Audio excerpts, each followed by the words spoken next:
Assalamualaikum warahmatullahi wabarakatuh. Perkenalkan, nama saya Devia Oktrina Ramadiani dengan NIM 24050800015. Jadi pada video ini saya akan menjelaskan hasil simulasi dari 3 rangkaian filter pasif RC dan 2 rangkaian lagi inverting dan non-inverting. 3 rangkaian di sini yaitu ada low pass filter atau LPF, kemudian ada high pass filter ada HPF, dan ada band pass filter di mana itu BPF. Nah, tujuan pada percobaan ini adalah untuk mengetahui bagaimana perilaku masing-masing filter dalam merespon sinyal berdasarkan perubahan frekuensi. Nah, yang pertama di sini ada low pass filter atau LPF. Nah, yang pertama itu ada rangkaian low pass filter atau LPF. Jadi di bagian kiri ini terdapat LPF yang tersusun dari R1, yang dimana R1 di sini ada bernilai 16 kilo ohm, dan ada kapasitor 1 di sini bernilai 100 nanofarad. Kemudian filter ini tuh berfungsi untuk meloloskan frekuensi rendah dan meredam frekuensi tinggi. Di sini hasil dari frekuensi respons menunjukkan bahwa pada frekuensi rendah sinyal tidak mengalami redaman, berarti gain mendekati 0 dB. Setelah melewati frekuensi cut off, gain mulai turun sampai negatif. Semakin tinggi frekuensi maka redaman semakin besar. LPF kedua di sini ada menggunakan C-nya yaitu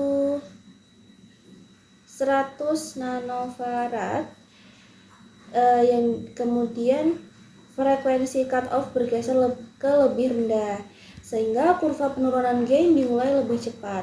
Hal ini sesuai yang dimana semakin besar kapasitor maka semakin kecil frekuensi cut off. Kemudian ada rangkaian yang kedua yaitu rangkaian high pass filter. Di high pass filter ini atau HPF dibuat dari dan disusun dari kapasitor 3 dan kapasitor 4 dan resistor 3 dan resistor 4. Kemudian pada frekuensi rendah sinyal banyak teredam, gain sangat rendah. Dan semakin naik frekuensi, gain mulai meningkat. Pada frekuensi tinggi, sinyal melewati filter yang baik. Perbedaannya sama LPF, itu HPF itu dengan kapasitor lebih besar menghasilkan cut off lebih rendah sehingga respon naik lebih cepat. Ini tuh membuktikan bahwa filter dapat dipakai untuk menghilangkan noise frekuensi rendah. Kemudian ada yang ketiga yaitu rangkaian bandpass filter atau BPF, yang dimana dia disusun secara kombinasi RC seri paralel menggunakan R5, R6, C5 dan C6. Berdasarkan hasil tuh pada frekuensi rendah sinyal teredam dan pada frekuensi menengah gain maksimum. Kemudian ada pada frekuensi tinggi gain turun kembali. Jadi itu menunjukkan bahwa filter hanya meloloskan frekuensi tertentu di sekitar frekuensi tengah atau center frekuensi sambil meredam frekuensi selain itu. Filter tipe ini tuh banyak banget digunakan dalam sistem audio dan komunikasi. Contohnya sistem audio itu ada mengandung frekuensi vokal. Untuk komunikasi itu seleksi sinyal kanal tertentu. Kemudian di sini saya masuk ke komponen yang ke rangkaian inverting amplifier. Nah, kalau di inverting amplifier itu ada komponen op-amp, terus ada resistor sebagai input, resistor feedback juga ada. Jadi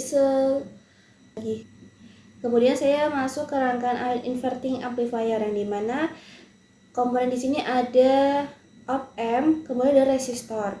Nah, jadi pengertian inverting amplifier itu adalah rangkaian penguat yang menghasilkan sinyal keluaran berlawanan fase 180 derajat terhadap sinyal masukannya.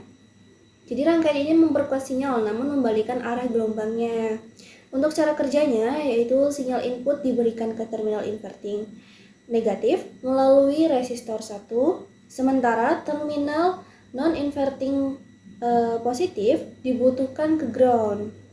Jadi umpan balik atau feedbacknya resistor kedua itu mengatur besar penguatan gainnya. Nah, kemudian di sini ada grafiknya nih, di sini ada grafiknya. Jadi tampilan yang ditampilkan oleh osiloskop di sini itu outputnya lebih besar dari amplitudonya dibanding inputnya, dan fase outputnya juga terbalik. Terus bentuk gelombang tetap sinusnya.